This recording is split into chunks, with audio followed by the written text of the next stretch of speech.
አርሰናል በአውሮፓ መድረክም በእንግሊዝ ፕሪሚየር ሊግም በሁሉም አይነኬ ክለብ ሆኗል። አይነኬ ማን ነው የሚደርሰው ከሱ ፊት? ማን ነው በፊቱ የሚቆመው ከዚህ በኋላ? አሁን ስለ አርሰናል ጠላቱም ወዳጁም ሁሉም በቃ ወዶ ሳይሆን በግዱ አርሰናል ይደግፋል።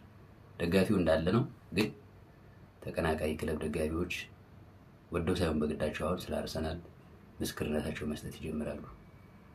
በይፋ ማለት ነው። በይፋ ባየር ሙኒክን በሜዳው 3-1 በሆነ ውጤት ረምርሞ አሸንፏል። ረምርሞ ዋው! አርሰናል ይችላል፣ የእውነት ይችላል። አርሰናል ይችላል፣ በደንብ ይችላል፣ በደንብ። ባየር ሙኒክ የመጀመሪያ ሽንፈቱን ቀምሷል። በአርሰናል የሚደንቅ አይደለም። በአርሰናል በሸነፉ ለባየር ሙኒክ የሚደንቅ አይደለም። ምክንያቱም አርሰናል አሁን ጥሩ አቋም ላይ ነው ያለ። ግን የሚገርም ጨዋታ አይተናል።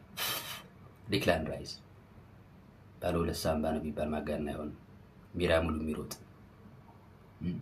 ማርቲኔል ተቀይሮ ገብቶ ማዱኬ አተረማመሷቸው፣ አሳምረው አተረማመሷቸው። ምን ይባላል? ምንም አይባልም። ግን የአርሰናል ደጋፊዎች የሚገርም ለሚካኤል አርቴታ የተለየ ክብር ሊኖራችሁ ይገባል። ከዛ መከራ ከዛ ስጋ አውጥቶ እንዲህ ደረታችሁ ነፍታችሁ እንዲህ እንድትሄዱ ያደረጋችሁ ለሚካኤል አርቴታ ከመቀበጫችሁ ብድግ ብላችሁ ትልቅ አክብሮት ልታሳዩ ይገባል ነው የምለው። አርሰናል እኔ ፕሪሚየር ሊግ ብቻ አይደለም ዘንድሮ ሻምፒዮንስ ሊግም የሚያነሳ ይመስለኛል። እንደዚህ ከሆነ ማለት ሌላ ጠንካራ ክለብ ያለ አይመስለኝም። እና ሼር ኮፒ ሊንክ አድርጉ፣ ቤተሰብ ላይክ አድርጉ፣ ዝም አትበሉ።